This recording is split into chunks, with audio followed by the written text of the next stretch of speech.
The morning sun blazed mercilessly over the dusty frontier town of Broken Ridge, as townspeople gathered around the hastily constructed gallows in the town square. Two Apache women, barely past their teenage years, stood with their hands bound behind their backs, their dark eyes defiant despite the hemp ropes draped around their necks. The sisters, Ayana and Senna, had been captured 3 days earlier after a raid on a supply wagon that left 2 men dead. Sheriff Marcus Webb adjusted his hat and cleared his throat, addressing the growing crowd of settlers, miners, and drifters who had come to witness what many considered long overdue justice. The older sister, Ayana, possessed striking features with high cheekbones and long black hair that caught the desert wind. Her younger sister, Senna, though smaller in stature, carried herself with equal pride, refusing to show fear to the crowd that bayed for their blood. "These here Apache savages killed innocent men in cold blood," Webb announced, his voice carrying across the square. "They ambushed a supply wagon carrying medicine and provisions for our town. Good men died because of their bloodthirsty ways." In the crowd, Merchant Thomas Garrett nodded approvingly, though sweat beaded on his forehead despite the morning hour. Garrett owned the largest trading post in Broken Ridge and had been vocal about the need for harsh measures against Apache raiders. His weathered face showed satisfaction as he watched the proceedings unfold. The executioner, a burly man named Pike, tested the trapdoor mechanism one final time. The wooden platform creaked ominously under the weight of the condemned women.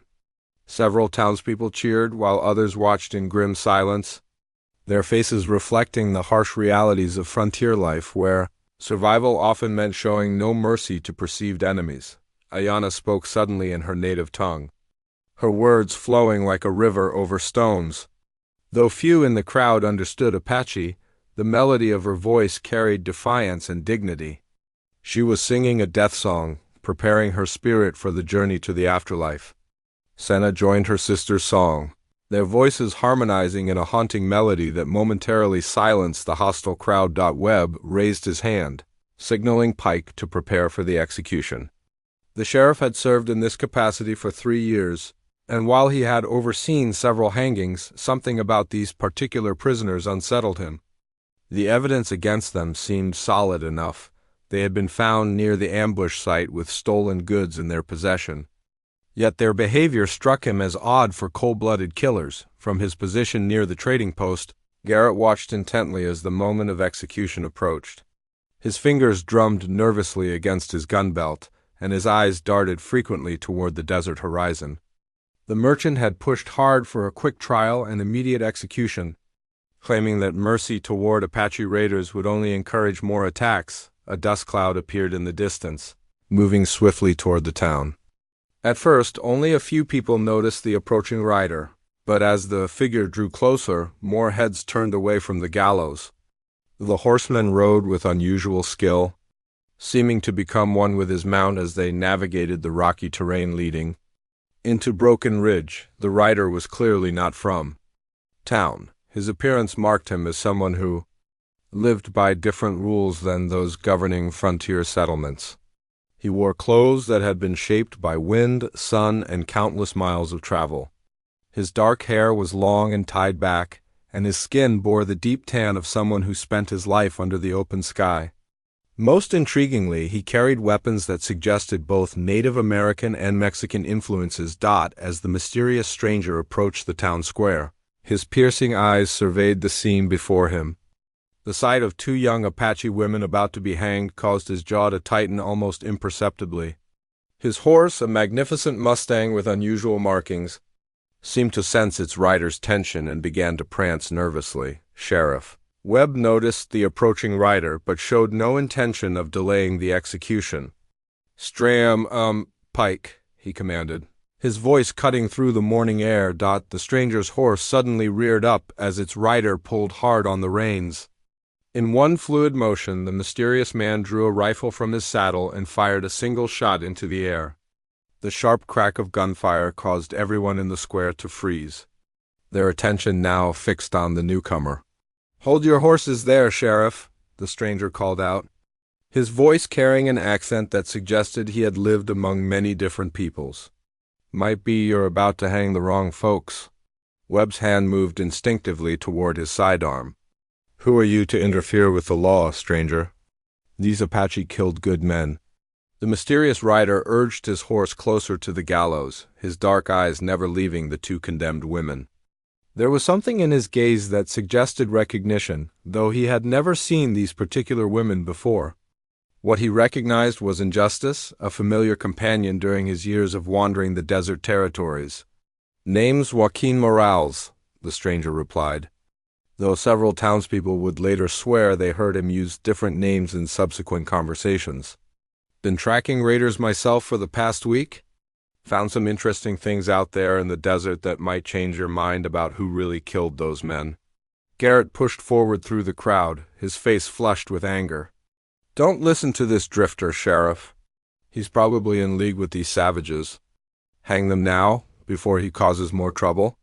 Morale's eyes shifted to Garrett, studying the merchant with the intensity of a hawk examining potential prey.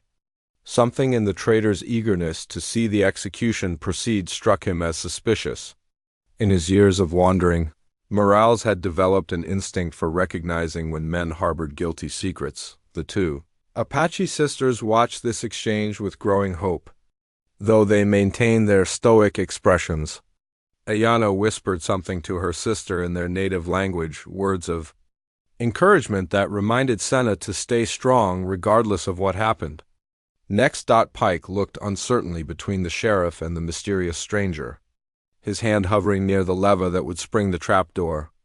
The crowd began to murmur among themselves, some demanding that the execution proceed while others expressed curiosity about what evidence this stranger might possess. Sheriff Webb found himself caught between his desire to maintain order and a growing suspicion that perhaps this execution had been rushed.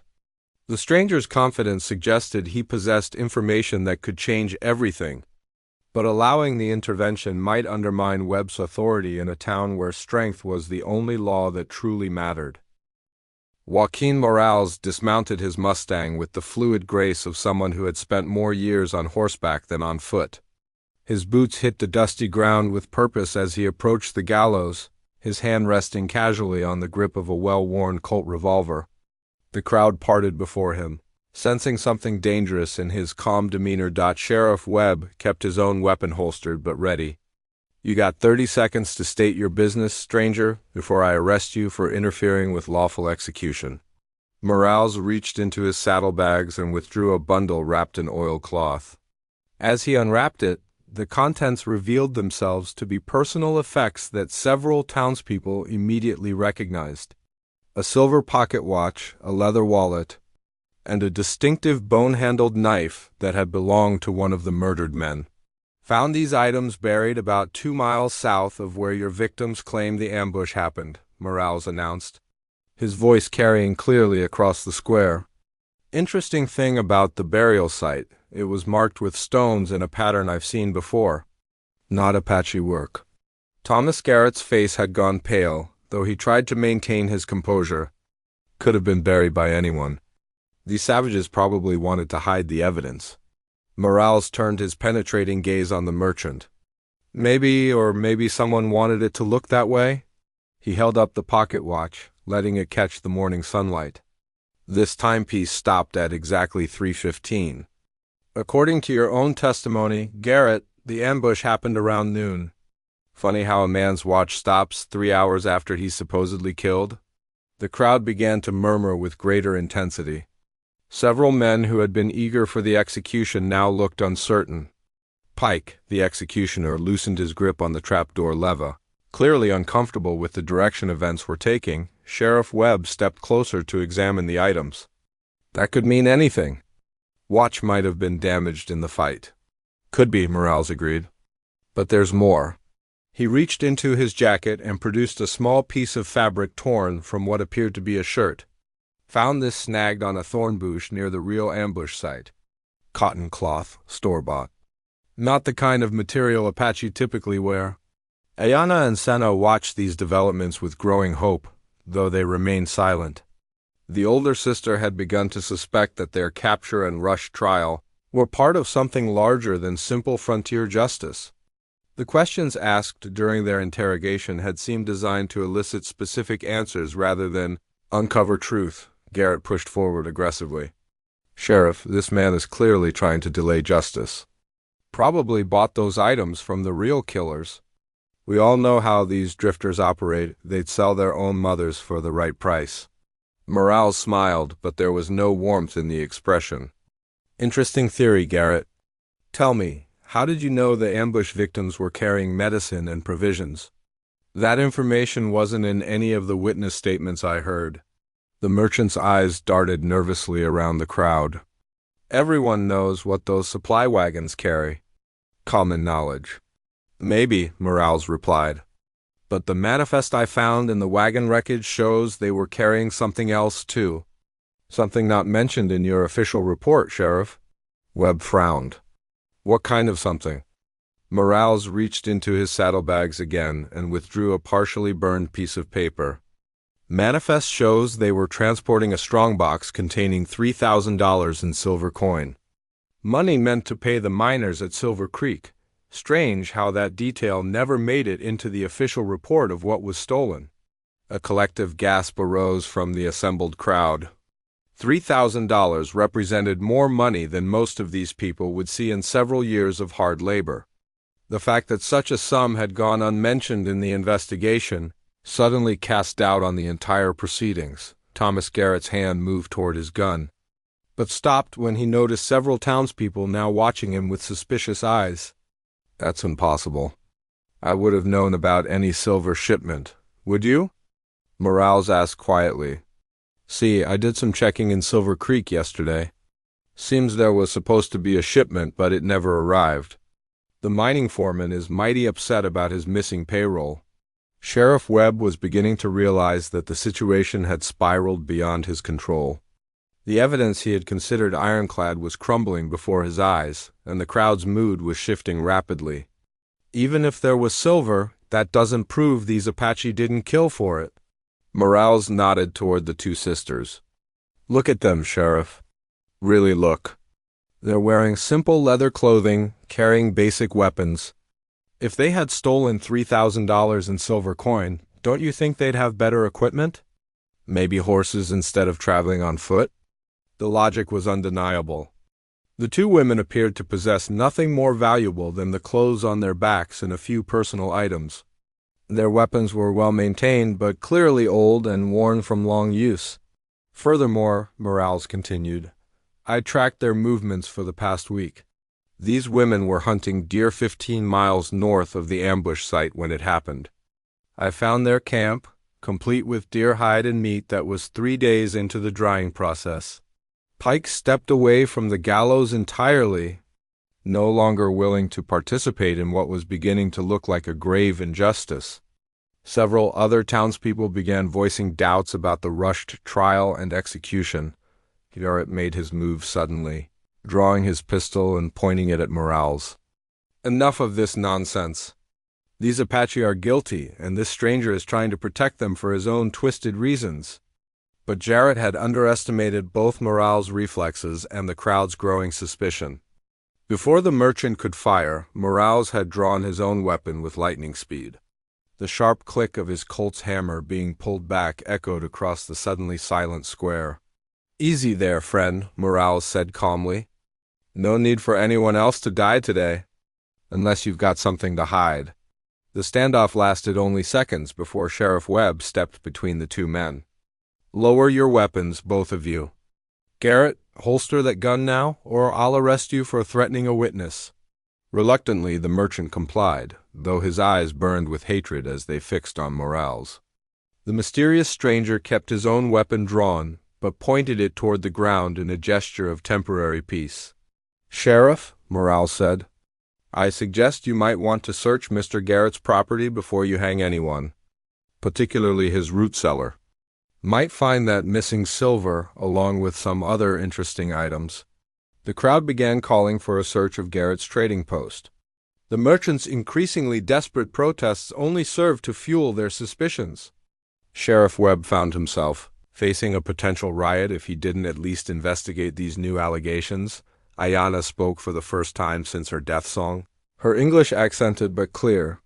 This man speaks truth. We saw riders near Trading Post 3 days ago.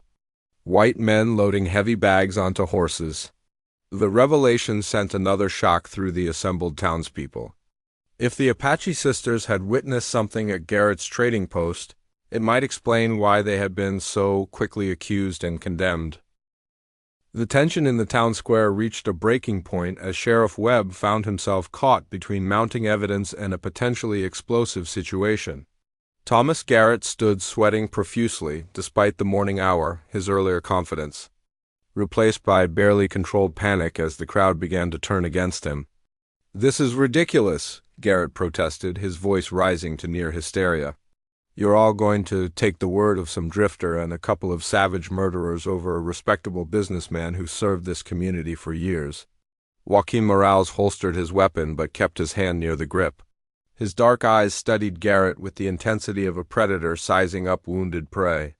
"Respectable men don't usually panic when someone suggests searching their property, friend." Several townspeople had formed a loose circle around the group, effectively preventing anyone from leaving the square. Among them stood Doc Harrison, the town physician, who had remained silent during the proceedings but now stepped forward with a troubled expression. "Sheriff Webb," Doc Harrison said, adjusting his spectacles, "I examined the bodies of those murdered men. Something about their wounds never sat right with me, but I kept quiet because I thought maybe I was mistaken." Webb turned toward the doctor with obvious relief at having another voice of authority to consider. "What kind of something, Doc?" "The knife wounds were made by a straight blade, probably 6 inches long. Apache typically use curved knives for close combat. These cuts were precise, surgical almost. Made by someone with considerable skill in anatomy?" Morales nodded approvingly. "Doctor's got good eyes. I noticed the same thing when I examined the bodies yesterday evening. Whoever killed those men knew exactly where to cut for maximum damage and quick death." Garrett laughed nervously, though sweat continued to bead on his forehead. "So now we're supposed to believe these Apache are innocent because of how they allegedly used their knives? Maybe they stole different weapons for the ambush." "Maybe," Morales agreed, then reached into his vest pocket and withdrew a small object that glinted in the sunlight. "But they didn't steal this." In his palm lay a distinctive silver button bearing an intricate design that several townspeople immediately recognized. It was the kind of expensive button found on fancy vests worn by successful merchants, exactly the type that Thomas Garrett favored. "Found this at the real ambush site," Morales announced. "Caught on a piece of broken wagon wood where the killer would have been standing when he finished off the wounded." The crowd pressed closer to get a better look at the button.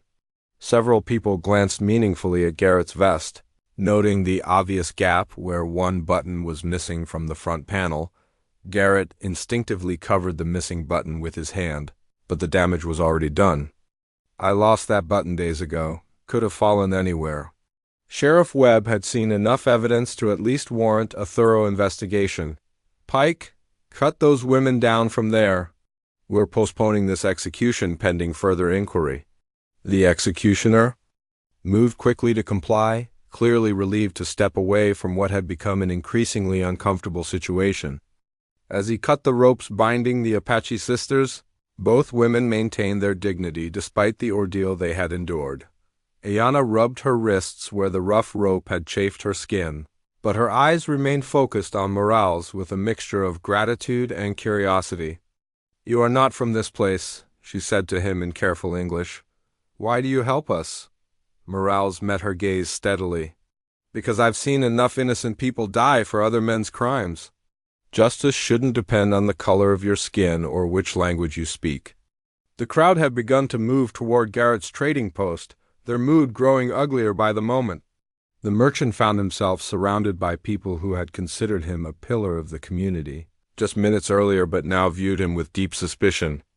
"Now hold on there," Webb called out, asserting his authority before the situation devolved into vigilante justice. "We'll search the trading post properly as officers of the law. Nobody's taking justice into their own hands today." Doc Harrison stepped closer to examine the Apache sisters, noting the rope burns on their necks and the exhaustion evident in their faces. These women need water and medical attention. They've been through quite an ordeal, Morales nodded toward his Mustang. Got water in my canteen. They're welcome to it. As the doctor tended to Ayana and Senna, Morales approached Sheriff Webb with a serious expression. Sheriff, there's something else you need to know. This wasn't just a simple robbery gone wrong. I found evidence of a planned operation involving multiple people. Webb's face darkened. What kind of evidence? Tracks show at least 4 horses were involved in the ambush. The attackers knew exactly when that wagon would be passing through Canyon Pass. Someone with access to shipping schedules set this up. The implications were staggering. If Morales was correct, the ambush had been an inside job planned and executed by people with detailed knowledge of the silver shipment. Garrett certainly had access to such information through his position as the town's primary merchant, Thomas. Garrett made one last desperate attempt to regain control of the situation. Sheriff, I demand you arrest this stranger for interfering with legal proceedings. He's obviously been planning this disruption for days, probably working with Apache accomplices. But the merchant's words fell on deaf ears. Too much evidence had accumulated against him, and his increasingly frantic behavior only served to reinforce the growing conviction that he was hiding something significant. Morales walked over to where Ayana sat sipping water from his canteen. Tell me about these riders you saw at the trading post. How many were there? The Apache woman considered her words carefully before responding. 4 men, white, with good horses and expensive saddles. They loaded heavy bags from building behind trading post. 1 man gave orders to others, older man with silver hair and fancy clothes. Several townspeople exchanged meaningful glances. The description perfectly matched Thomas Garrett's appearance and manner. What time of day was this? Morales asked. Early morning before sun reaches high point. They rode toward Canyon Pass when finished loading. Sheriff Webb had heard enough. The timing, the location, the number of riders, everything pointed toward a carefully orchestrated plan to rob the silver shipment and frame the Apache sisters for the crime. Deputy Marshal, Webb called to his assistant, escort Mr. Garrett to the jail while we search his premises, and send someone to round up his usual associates for questioning. As the deputy moved to arrest him, Garrett made one final desperate play.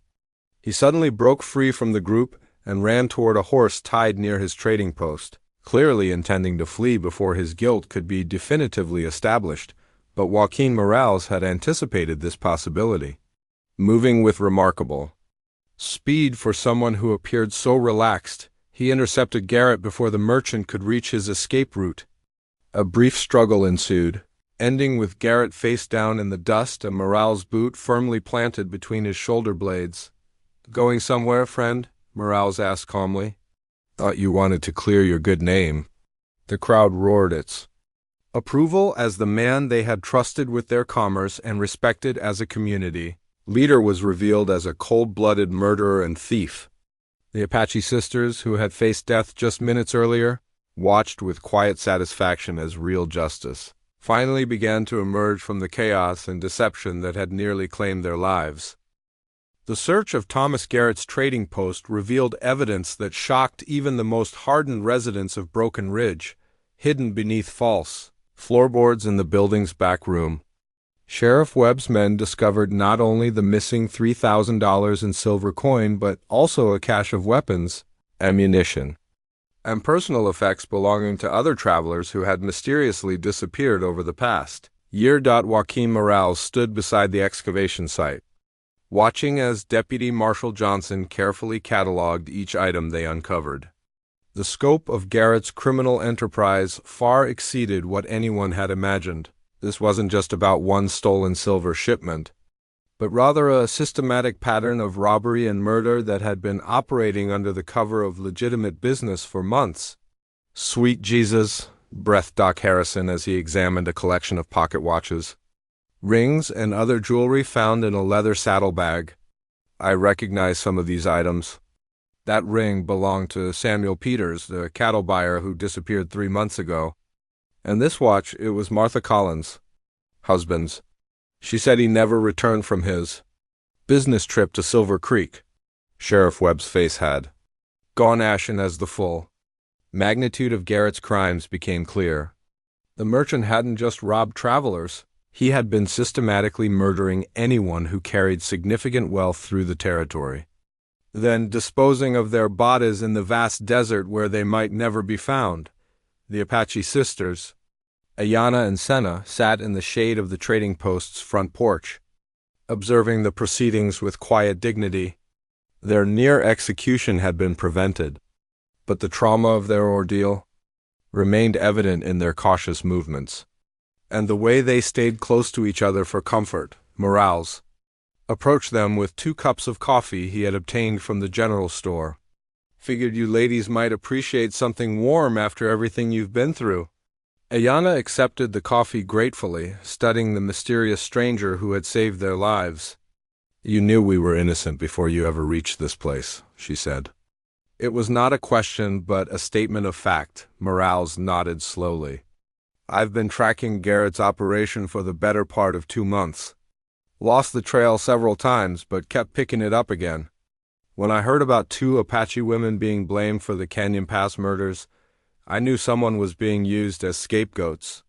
"Why?" Senna asked, speaking English for the first time since her capture. "Why do you care what happens to Apache people?" The question hung in the air between them, loaded with years of mistrust and violence between native peoples and the encroaching white settlements. Morales considered his words carefully before responding.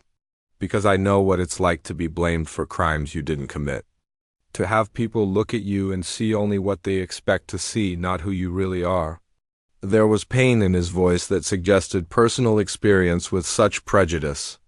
The sisters exchanged glances, recognizing in this strange man something of their own struggles against a world that seemed determined to judge them by their appearance rather than their actions. Meanwhile, the search of Garrett's property had revealed even more damning evidence. In a hidden compartment behind the building's main safe, deputies discovered detailed records of the merchant's criminal activities. Written in Garrett's own hand, the ledger contained dates, locations, and descriptions of numerous robberies spanning back over a year.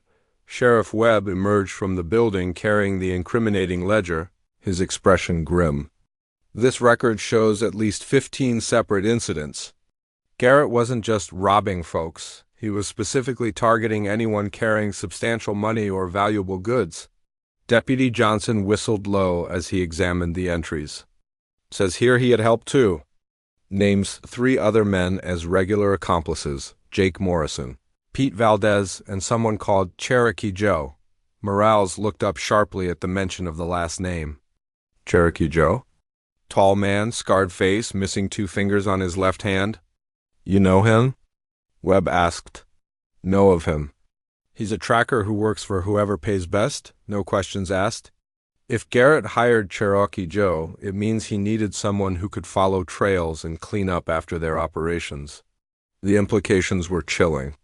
Cherokee Joe was known throughout the territory as a man without conscience, someone who would kill for money as easily as most men would swat flies. His involvement suggested that Garrett's operation was far more professional and deadly than a simple robbery ring. As if summoned by the mention of his name, a commotion arose from the far end of town as 3 riders approached at high speed. Through the dust and heat shimmer, the distinctive figure of Cherokee Joe became visible, flanked by 2 men who matched the descriptions of Morrison and Valdez. "Looks like Garrett's partners are coming to check on their investment," Morales observed grimly. His hand moving instinctively to his rifle, Sheriff Webb began shouting orders to his deputies. But the approaching riders had already spotted the crowd gathered around the trading post and the obvious signs of their leader's arrest. Instead of entering the town, they wheeled their horses around and began riding hard toward the desert hills. "They're getting away," Deputy Johnson called out, reaching for his own weapon, but Morales was already in motion, mounting his Mustang with fluid grace. "Not if I can help it," he called back, spurring his horse into immediate pursuit. The chase that followed would become legend in Broken Ridge. Morale's Mustang proved to have both speed and endurance that surprised even experienced horsemen watching from the town. The mysterious rider seemed to anticipate his quarry's every move, cutting across terrain that would have challenged most men and horses. Cherokee Joe and his companions had the advantage of familiarity with the local landscape, but they were burdened by heavy saddlebags containing their share of stolen goods from previous robberies. Their horses began to tire as the pursuit stretched across the rocky hills and sandy washes that surrounded the settlement. Back in town, the Apache sisters watched the distant chase with keen interest.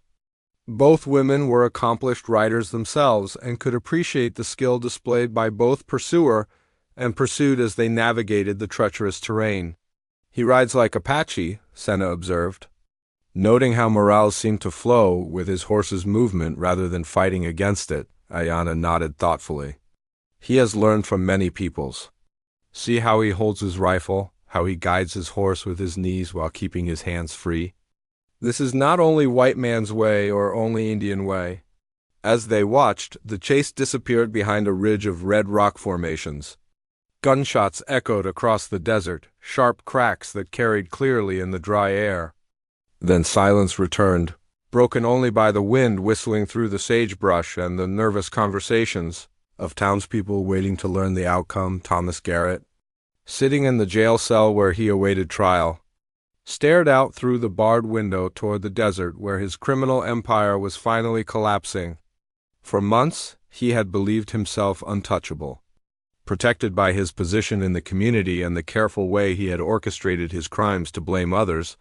Now, faced with overwhelming evidence and the collapse of his carefully constructed facade, Garrett began to realize that his days of freedom were numbered. The only question remaining was whether Cherokee, Joe, and the others would escape to possibly continue their predatory activities elsewhere, or whether the mysterious stranger who had destroyed everything would succeed in bringing them to justice as well. The sun reached its zenith as Joaquin Morales emerged from behind the red rock formations, leading 3 horses with their riders bound and defeated. Cherokee Joe sported a fresh bullet wound in his shoulder, while Jake Morrison and Pete Valdez showed various signs of their unsuccessful attempt to escape justice. The mysterious tracker had accomplished what seemed impossible, capturing 3 dangerous criminals in their own territory. Sheriff Webb and several townspeople rode out to meet Morales as he approached Broken Ridge.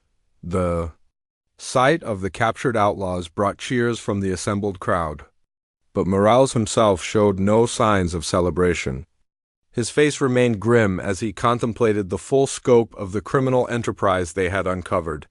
Cherokee Joe here was real eager to talk once he realized his partners were ready to abandon him. Morales announced as they reached the town. "Seems Garrett's operation was even bigger than we thought." The wounded tracker glared hatefully at his captor, but remained silent as Deputy Johnson helped transfer the prisoners to the town jail. Cherokee Joe's reputation for violence had preceded him, and several townspeople crossed themselves as he passed, grateful that such a dangerous man was finally in custody. Back at the jail, Thomas Garrett watched through his cell window as his former accomplices were brought in to join him. The merchant's carefully constructed world had completely collapsed in the space of a few hours, transforming him from respected businessman to condemned criminal awaiting trial for multiple murders. Doc Harrison tended to Cherokee Joe's wound while Sheriff Webb questioned the prisoners separately. The tracker, faced with overwhelming evidence and the testimony of his captured partners, finally began revealing details about their systematic robbery and murder operation. "Started about 18 months ago," Cherokee Joe admitted grudgingly. "Garrett approached me with a proposition. Sighed he could provide information about wealthy travelers passing through the territory, and all I had to do was make sure they never reached their destinations." The confession sent shockwaves through the assembled crowd. Many of the missing persons Cherokee Joe described were people they had known personally, travelers who had stopped in Broken Ridge before continuing their journeys into what they believed was safe territory. Meanwhile, Ayana and Senna sat with Morales outside the jail, sharing a simple meal he had purchased from the general store. The Apache sisters remained cautious, despite their rescue, understanding that their safety in this frontier town was far from guaranteed. What will happen to us now? Ayana asked, her English careful but clear. We cannot return to our people immediately. The nearest Apache settlement is many days' journey from here. Morales considered the question thoughtfully. He had prevented their execution, but the sisters still faced the challenge of surviving in hostile territory where their presence might provoke violence from other settlers who harbored prejudices against native peoples. I've been thinking about that, he replied. There's a trading post about 2 days' ride north of here, run by a man named Samuel Cortez. He's dealt fairly with Apache in the past and might be willing to provide you with supplies and safe passage back to your people. Senna looked skeptical. And if this Samuel Cortez is like other white traders? If he decides to cheat us or worse, then you'll handle it the same way your people have always handled such problems, Morales answered. You'll be smart, careful, and ready to defend yourselves if necessary. But I don't think it'll come to that. Cortez is different from most folks out here.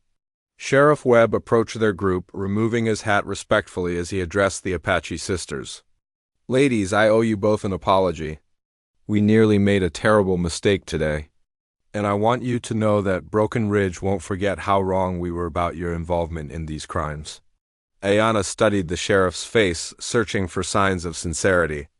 Apologies do not bring back the dead, Sheriff. But they are a beginning toward understanding between our peoples. I'd like to do more than apologize, Webb continued.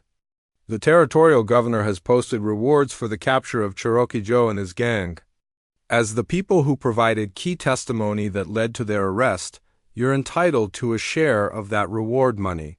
The sisters exchanged surprised glances. Neither had expected any compensation for their ordeal, let alone a formal acknowledgement of their role in bringing the criminals to justice. How much?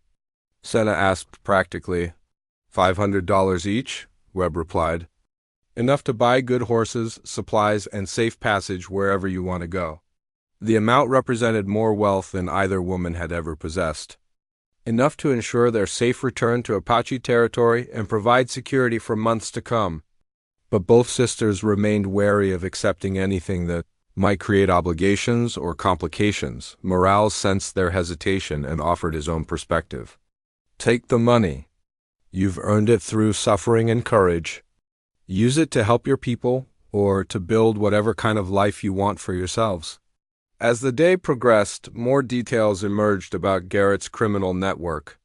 The ledger found in his trading post revealed connections to corrupt officials in other towns, crooked lawmen who had looked the other way, and suppliers who had provided information about valuable shipments in exchange for a cut of the profits. Cherokee Joe's testimony implicated at least a dozen people across 3 territories in what had been a sophisticated criminal conspiracy lasting nearly 2 years.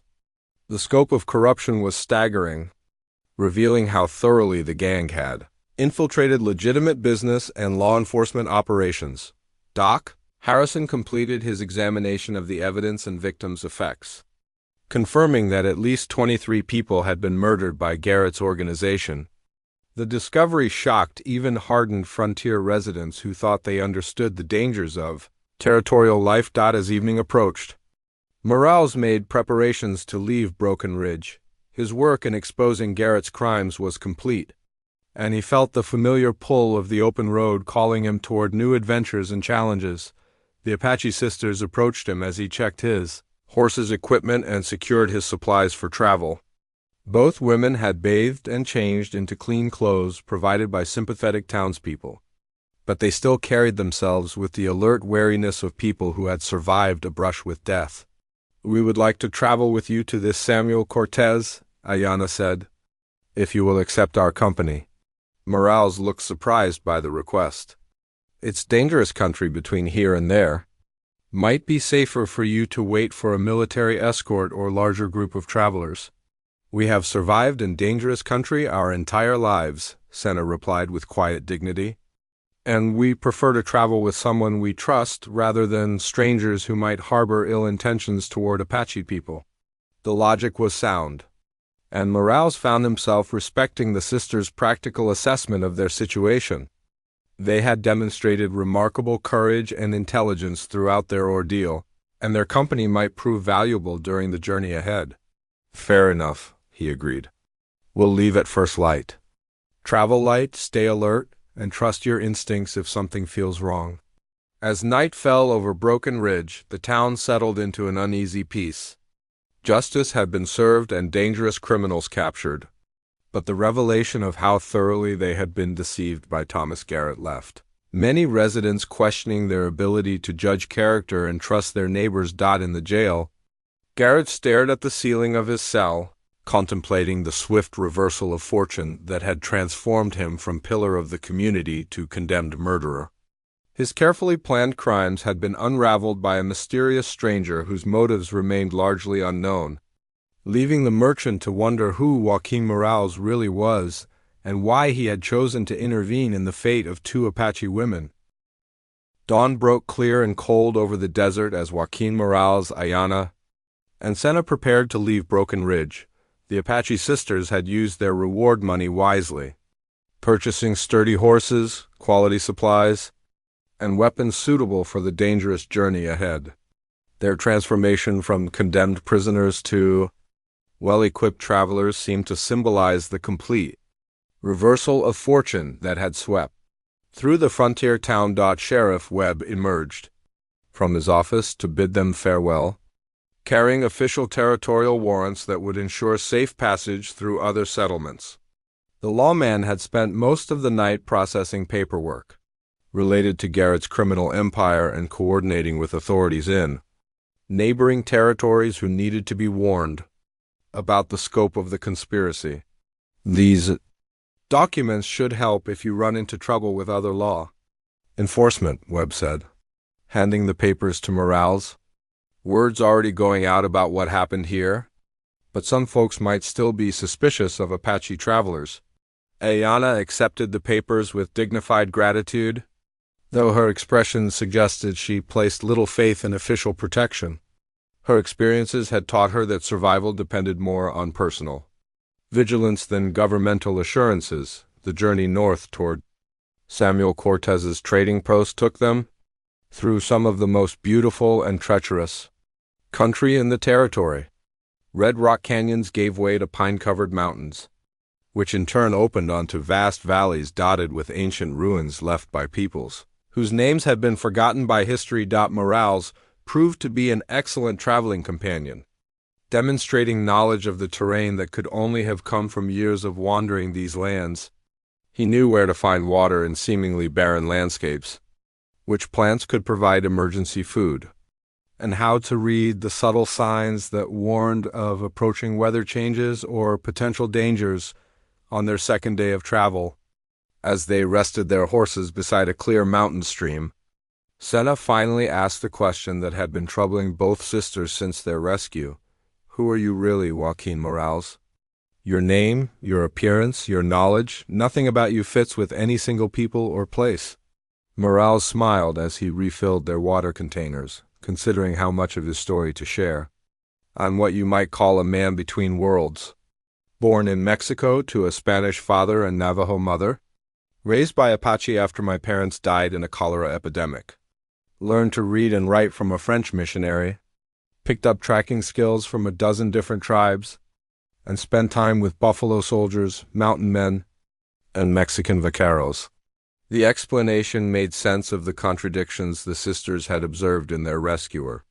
His fluid movement between different cultural traditions, his understanding of Apache customs, and his ability to navigate both white and Indian societies all stemmed from a life spent adapting to multiple worlds. And now you wander alone, helping strangers? Ayana asked. Sometimes, Morales replied. I go where the trail leads and try to do what seems right when I get there. Not much of a plan, but it's worked so far. That evening, as they made camp in a sheltered canyon, Senna shared some of her own story. She and Ayana were the last members of their immediate family, survivors of a winter epidemic that had claimed their parents and younger brother. They had been traveling to join relatives in a distant Apache settlement when they were captured near Broken Ridge. We saw the white men loading heavy bags at Garrett's trading post. Because we were scouting the area for game, she explained. Our supplies were running low and we hoped to trade for some basic necessities. Instead, we witnessed a crime and became convenient scapegoats. Morales listened thoughtfully as both sisters described their experiences with frontier justice, the rush trial, the predetermined verdict, the eager anticipation of their execution by people who had never bothered to learn their names or hear their side of the story.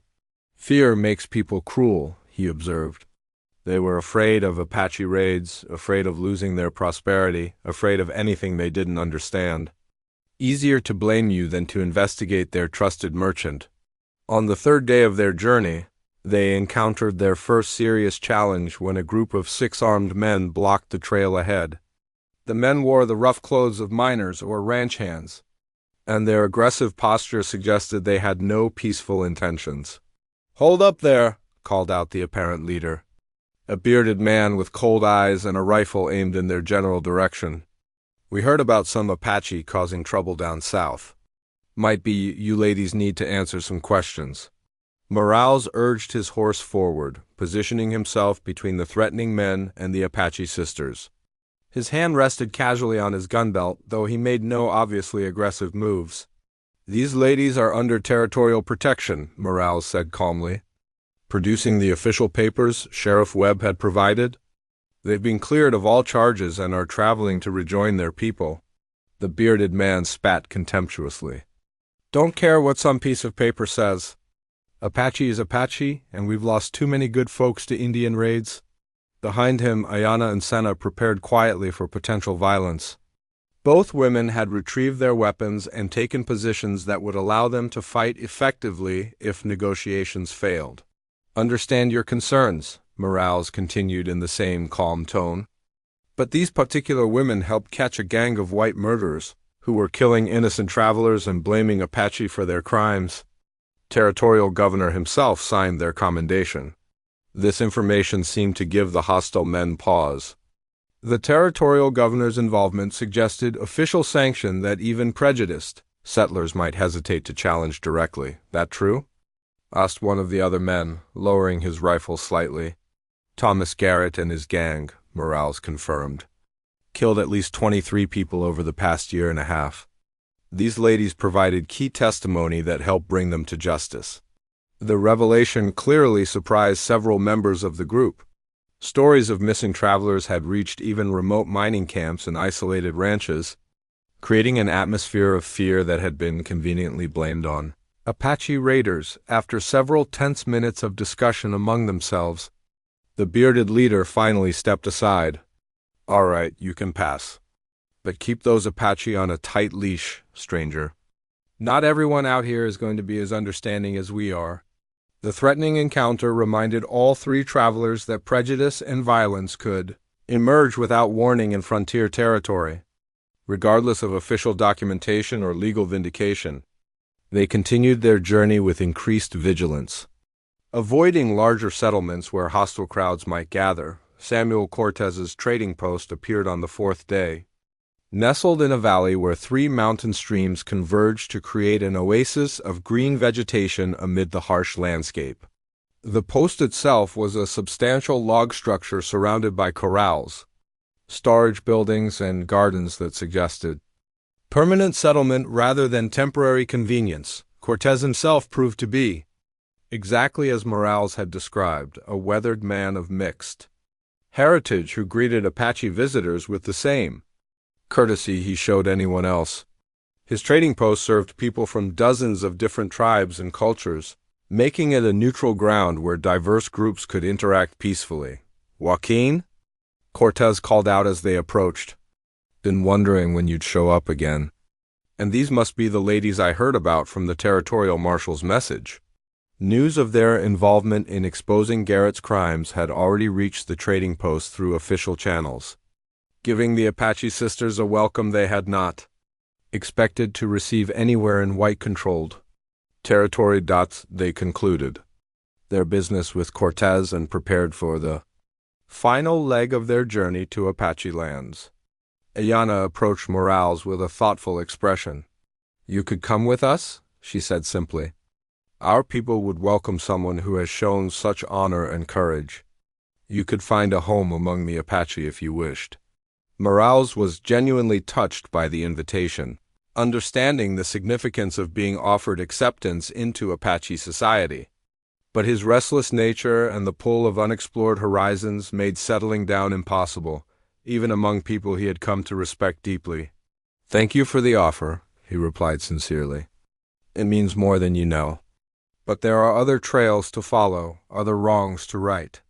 Maybe someday I'll come visiting, see how you're getting along. The next morning, Joaquin Morales watched from a distant ridge as the Apache sisters rode eastward toward their people, their figures gradually disappearing into the vast landscape that had shaped their ancestors for countless generations. His intervention had saved 2 innocent lives and exposed a criminal conspiracy that might have continued indefinitely if left unchallenged, turning his Mustang toward the western mountains. Morales resumed his solitary wandering, carrying with him the satisfaction of justice served and the knowledge that sometimes a single act of courage could change the course of multiple lives. Behind him, the morning sun painted the desert in shades of gold and crimson, illuminating a land where right and wrong were often separated by the thinnest of margins, and where honor sometimes depended on the actions of strangers who appeared when they were needed most.